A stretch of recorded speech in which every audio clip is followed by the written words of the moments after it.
Sejam bem-vindos à nossa 14ª live, hoje, terça-feira, dia 28 de janeiro. Muito obrigada a cada um de vocês que decidiu estar presente aqui no nosso Vida na Trilha. Aqui é um programa que tem como objetivo criar esse espaço de troca, de compartilhamento dos meus pensamentos, das minhas experiências, técnicas como profissional de coach que sou, um espaço de crescimento.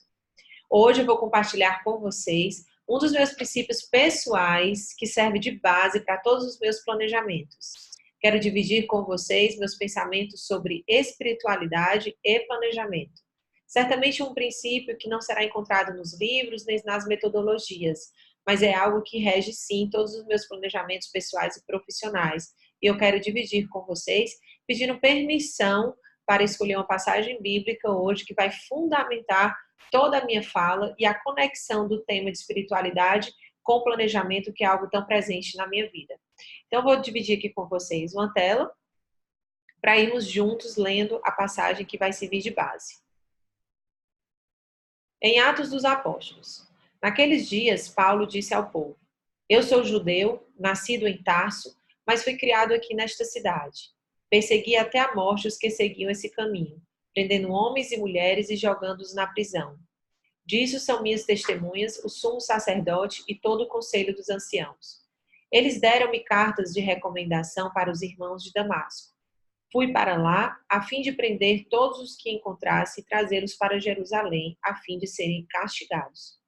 Ora, aconteceu que na viagem, estando já perto de Damasco, pelo meio-dia, de repente, uma grande luz que vinha do céu brilhou ao redor de mim. Caí por terra e ouvi uma voz que me dizia: Saulo, Saulo, por que me persegues? Eu perguntei: Quem és tu, Senhor?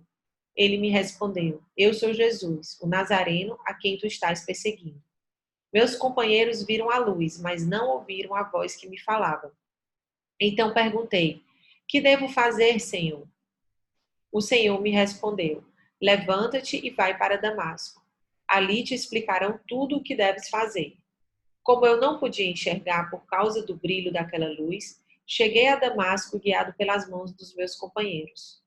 O certo Ananias, homem piedoso e fiel à lei, com boa reputação junto de todos os judeus que ali moravam, veio encontrar-me e disse: Saulo, meu irmão, recupera a vista. No mesmo instante recuperei a vista e pude vê-lo. Ele então me disse: O Deus de nossos antepassados escolheu-te para conheceres a sua vontade, veres o justo e ouvires a sua própria voz. Porque tu serás a sua testemunha diante de todos os homens daquilo que viste e ouviste. E agora, o que estás esperando? Levanta-te, recebe o batismo e purifica-te dos teus pecados, invocando o nome dele. Palavra do Senhor. Bem, eu vou passar com vocês aqui em 5 pontos que me chamam a atenção e que servem de princípios para o planejamento, como eu falei para vocês inicialmente. Na primeira parte da leitura, eu gostaria de chamar a atenção para essa frase aqui no fim, ó. Que devo fazer, Senhor? Que está aqui indicado em amarelo. Essa pergunta é uma pergunta muito presente no meu dia a dia. Mesmo que eu tenha meu planejamento feito, mesmo que eu tenha minhas metas traçadas e meus objetivos sejam muito claros, independentemente do nível de clareza que cada um tenha do seu plano, todos nós, de alguma forma, nos encontramos com essa pergunta.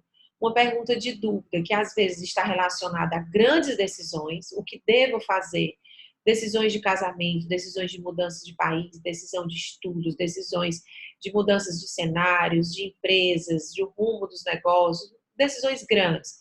Mas também o que devo fazer está muito presente, pelo menos na minha vida, talvez na sua também, com questões do dia a dia. Às vezes, a pergunta se devo ir para um evento ou não, se devo ou não devo fazer exercício, se devo ou não devo priorizar um cinema com o marido ou com a esposa, se devo estudar, se devo me inscrever num curso, se devo dormir mais cedo, o que devo fazer no final de semana. Então, essas dúvidas, essa pergunta, ela está relacionada a pequenas dúvidas e grandes decisões mais complexas na vida. Então, é uma pergunta que eu poderia dizer para vocês que eu me encontro com ela todos os dias. E eu acho que aqui nesse ponto, eu acho que eu tenho uma mentalidade um pouco diferente do fluxo, assim, de ideias que eu vejo aí no mundo, né, nas redes sociais, na mentalidade de muitas pessoas. Eu não me sinto uma pessoa autossuficiente, eu não me sinto uma pessoa autoconfiante a ponto de saber o que fazer por minha própria conta. Eu acho que eu nem sei, nem quero saber. Eu sinto essa dependência de fazer essa pergunta a Deus todos os dias. O que fazer? E essa pergunta tem tudo a ver com o meu planejamento.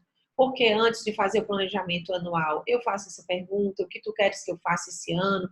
Quando eu estou diante do meu planejamento mensal, eu escrevo o que Deus quer de mim, eu tento compreender isso, mas eu dou esse espaço para, de alguma forma, ele me dar essa resposta. Quando eu faço o planejamento semanal e diário, diariamente eu apresento a Deus minha agenda, minhas atividades, minhas tarefas, que estão desde coisas bem cotidianas, é matrícula dos meninos, é um problema na escola, são tarefas, desde as pequenas tarefas, eu estou entregando a Deus diariamente, fazendo essa pergunta, porque não me sinto com autoconfiança suficiente para fazer isso sozinha. E como eu falei, nem quero ter, porque e muitas vezes a autoconfiança se confunde com a autossuficiência.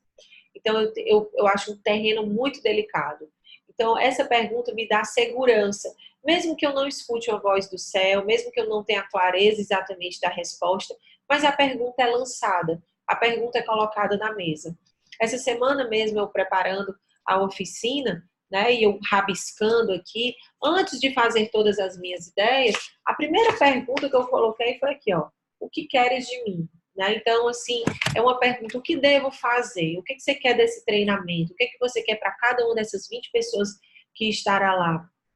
Então, se você não tem esse hábito de perguntar a Deus diariamente, semanalmente, mensalmente, o que devo fazer, eu lhe convido a trazer essa pergunta mais frequente na sua vida. Se você já faz, aumente mais ainda. Eu vejo como um princípio que rege realmente um planejamento sólido, um planejamento eficaz, é a gente alinhar o nosso desejo, o nosso querer com a vontade de Deus. Então, abre esse espaço para essa pergunta, mesmo que essa resposta não venha tão claramente para você no momento que você pergunta. É o primeiro princípio. Então, voltando para cá, para a nossa leitura, eu queria dar continuidade, chamando a atenção para um outro ponto. O segundo ponto é: levanta-te e vai para Damasco. Ali te explicarão tudo o que deves fazer. Esse versículo eu acho assim, um dos mais iluminadores para mim em termos de planejamento. Porque esse versículo mostra um dos princípios que eu me confio muito, que é: nem sempre nós temos clareza de todo o plano. Eu não concordo também com essa ideia que eu vejo muito em muitos discursos, de que as pessoas bem-sucedidas são pessoas que sabem exatamente o que querem a curto, médio e longo prazo, que precisamos ter uma visão clara dos nossos próximos 20 anos, 10 anos, 5 anos. Sinceramente, eu não acredito nisso. Muitas vezes, eu penso que a nossa visão está bem mais curta. Alguns momentos da vida a gente consegue ver mais longe, outros momentos a gente consegue ver mais perto. E acho que a gente tem que ter, sim, esse esforço de ver a longo prazo, de colocar a nossa visão para os nossos propósitos bem de longo prazo. Eu acredito nisso. Mas nem sempre é possível essa visão tão nítida. Então, se a gente só está conseguindo ver um palmo do nosso nariz, a gente tem que andar até esse ponto. Muitas vezes a nossa visão está muito encurtada por circunstâncias. Às vezes estamos dependendo da decisão de uma outra pessoa, às vezes estamos vivendo um luto, às vezes está vivendo uma separação, às vezes, enfim, está aguardando um cenário do mercado e a gente precisa aguardar um mês, aguardar uma semana, aguardar 3 meses. Então, esse versículo, ele é muito real para mim. Deus não nos orienta, muitas vezes, o plano inteiro, a rota inteira, o destino por completo, como chegar lá. Ele vai orientando parcialmente. Ele disse a Paulo: vai até Damasco e lá tu receberás as próximas instruções. Então, muitas vezes na nossa vida, a gente recebe de Deus o entendimento só até um próximo ponto. E daquele ponto é que nós vamos ter clareza do outro ponto a seguir. E precisamos reduzir essa ansiedade, saber acolher essa orientação parcial que muitas vezes a gente recebe. Como eu já falei para vocês, no ano passado, eu me dediquei a fazer meu planejamento muitas vezes e eu não conseguia enxergar o ano inteiro. Eu só conseguia enxergar até julho, porque julho eu ia fazer um curso que seria definitivo para eu planejar o segundo semestre. O que de fato mudou muita coisa depois que eu fiz esse curso, né? Então, muitas vezes a gente só está enxergando até esse próximo ponto. E que a gente confie que quando nos colocamos nessa postura diariamente, semanalmente, mensalmente, sempre perguntar o que devo fazer, Deus haverá de nos dizer esse próximo ponto.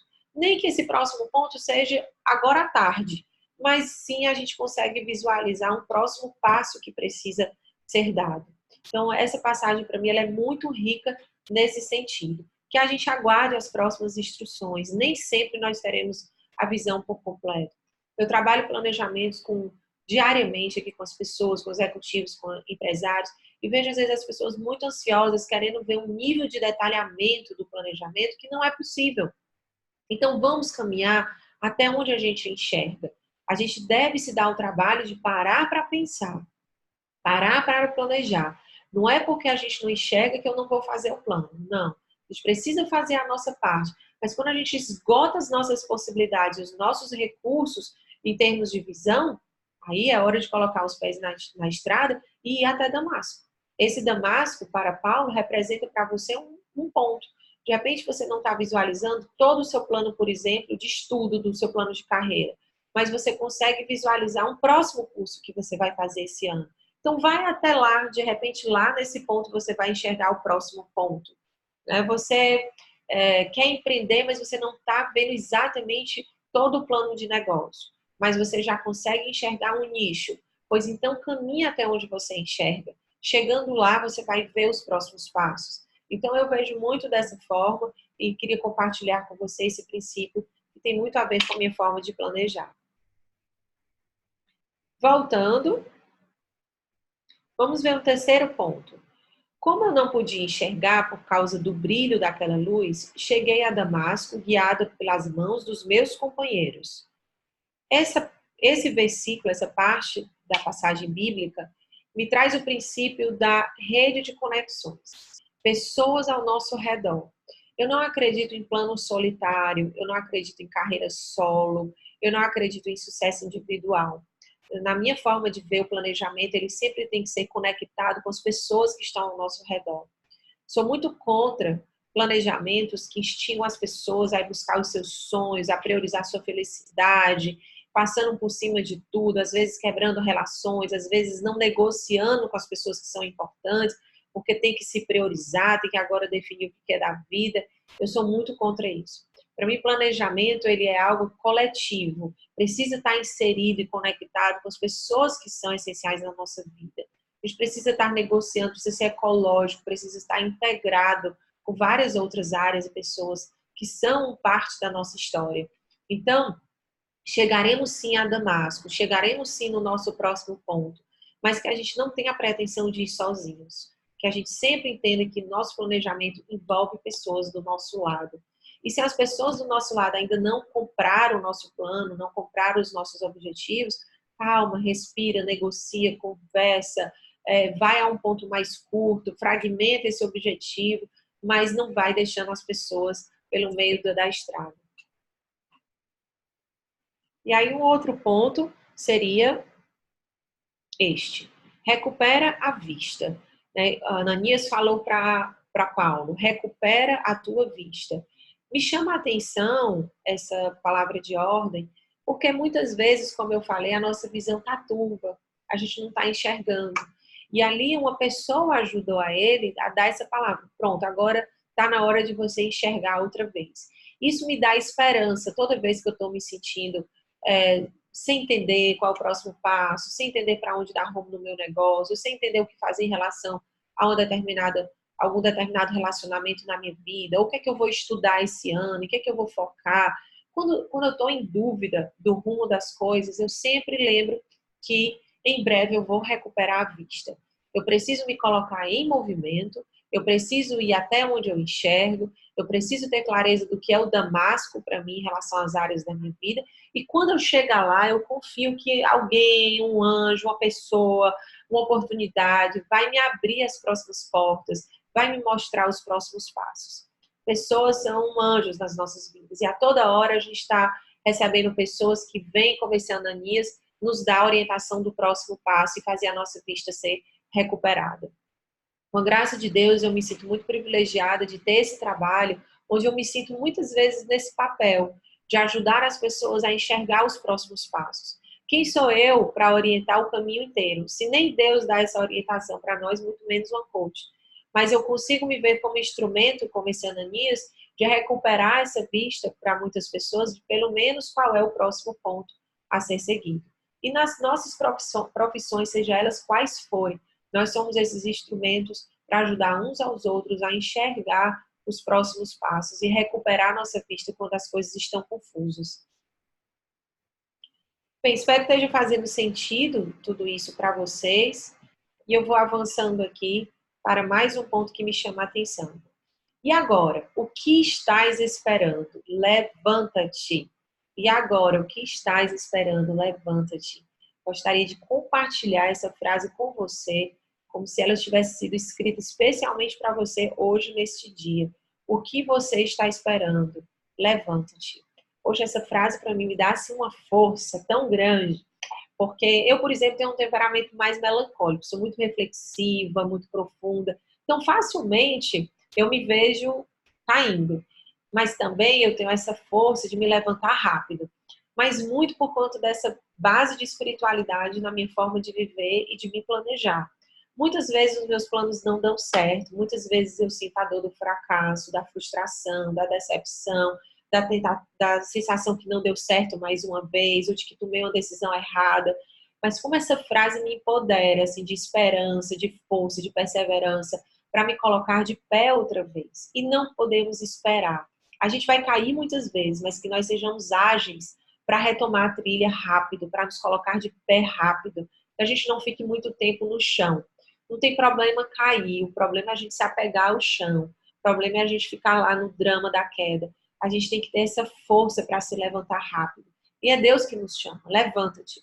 A nossa postura, a nossa posição é de pé. Ele nos criou para estar de pé, no estado de prontidão, no estado de energia, de disposição para continuar a caminhada, para nos colocarmos em viagem, para irmos até Damasco, para estarmos abertos às próximas instruções.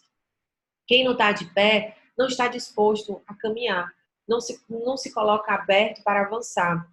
Então, mesmo fadigado, mesmo desmotivado, mesmo desanimado, se ponha de pé. Essa passagem eu queria partilhar com você, não como uma palavra minha, mas uma palavra de ordem de Deus para você hoje, nessa noite. Que amanhã seu dia seja diferente por essa sua disposição de se colocar de pé e seguir. Não espere. Acho essa palavra assim de um poder maior do que qualquer livro de autoajuda, de qualquer palavra de motivação, de qualquer palestra que você um dia já tenha escutado ou assistido. Se apossa dessa ordem de Deus para ti. E lembrando que essa frase não veio de Deus diretamente para Paulo, veio através de Ananias, ou seja, veio através de um homem. Então Deus se utiliza das pessoas, Deus se utiliza uns dos outros para a gente se ajudar nessa motivação de nos colocarmos de pé. Se aposse disso hoje nessa noite. E o último ponto que eu gostaria de compartilhar com vocês, eu vou colocar aqui no slide seguinte, um resumo, e vou apresentar um quinto ponto que não é exatamente uma passagem bíblica, um versículo bíblico, mas é algo que eu percebo nessa passagem. Então, resumindo primeiro os 4 pontos que eu falei. Buscar a orientação de Deus, a passagem é o que devo fazer, colocar essa pergunta mais constantemente no seu dia a dia. Aceitar a orientação parcial, ou seja, entender que às vezes Deus vai nos mostrar só Damasco, mas não todas as cidades que visitaremos. Ali te explicarão tudo o que deves fazer. Aguarda com paciência as próximas orientações. Seguir com apoio, nunca estar só. Nunca se confiar de que você é autossuficiente, que você é independente, que sozinho você vai conseguir. Saia dessa ilusão. Cheguei a Damasco guiado pelas mãos dos meus companheiros. Invista nos seus relacionamentos, invista nas suas relações, porque isso é de grande valor para a nossa vida. Recuperar a vista quando estiver cego, quando estiver confuso, tenha esperança que em breve você recuperará a vista. Todos nós ficamos cegos, entre aspas, de alguma forma, em algum momento. Todos nós nos sentimos confusos. Mas calma, respira, continua se movimentando o tanto que você consegue, que já já a sua vista será recuperada. É uma palavra de ordem, recupera a vista. Levantar-se, não esperar. Como diz a passagem, o que estás esperando? Levanta-te. Isso serve até para de manhã, quando tem preguiça de ir para a academia. Isso serve na hora que você está com preguiça de estudar. O que estás esperando? Levanta-te. Quando a gente está assim naquela negociação interna, se faz ou não faz aquele propósito que a gente sabe que tem que ser feito. Então essa pergunta vale muito a pena para te dar essa força, essa disciplina, essa perseverança, essa consistência naquilo que você se propõe. E o quinto ponto eu queria dividir isso, focar no propósito da viagem. Olha só, por que esse ponto? Eu percebi, dessa vez, na verdade, isso foi inédito para mim, quando eu estava refletindo aqui para falar para vocês, eu pensei o seguinte, Paulo já ia para Damasco.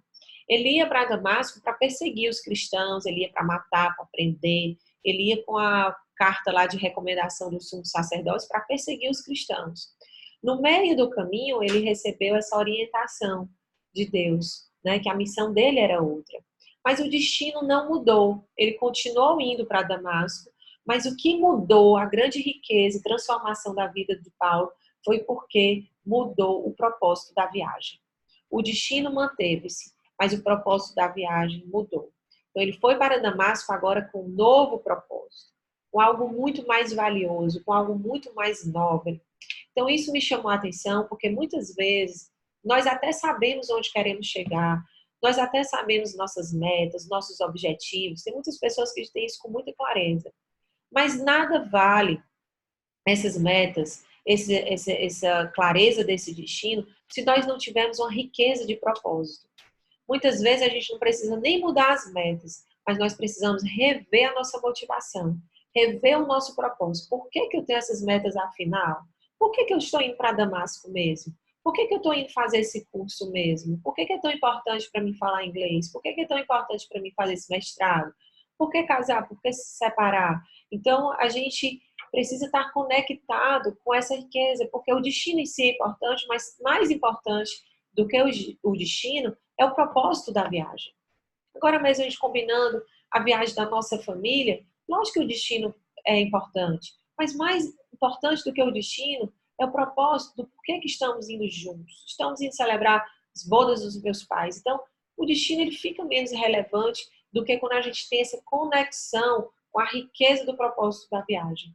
Então, eu queria dividir com você também esse princípio e partilhar essa frase, que para mim tem todo o sentido. Mais importante que o destino é o propósito da viagem. Então, quando a gente faz um planejamento, eu acho muito importante uma vida com planejamento. Claro, senão eu não trabalharia com isso. E vejo um tanto que traz de benefício para a vida das pessoas.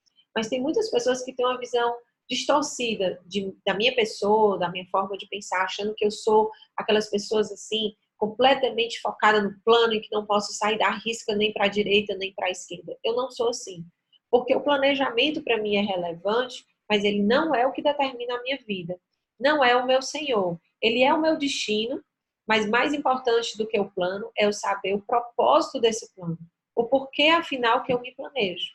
E mais importante do que me planejar só praticar e realizar minhas metas e poder bater no peito e dizer que conquistei tudo o que eu queria e minha vida foi exatamente como eu planejei, eu digo para vocês de coração sincero, minha maior motivação de fazer planejamento é para eu não me distrair da vontade de Deus. Porque se eu não parar, se eu não fizer essa pergunta todos os dias, o que devo fazer, se eu não tiver meus rituais de organização da cabeça, dos meus pensamentos, eu me distrairia muito fácil. E como eu também tenho muitos planos, muitos desejos, muitos sonhos, facilmente eu poderia estar ansiosa, ou eu poderia estar realizando planejamentos que nem seria a vontade de Deus para o momento. Então, é muito importante para mim planejamento para eu não me distrair do que é o essencial. Eu tenho muitas vontades, mas nem todas elas eu vou poder realizar. E eu preciso estar focada no que planejei e deixando esse planejamento em aberto para Deus também modificar, reorientar, ajustar, me reeducar, porque senão eu me distraio. E quando eu menos perceber, eu já vou estar num destino bem longe do que seria a minha vida na trilha.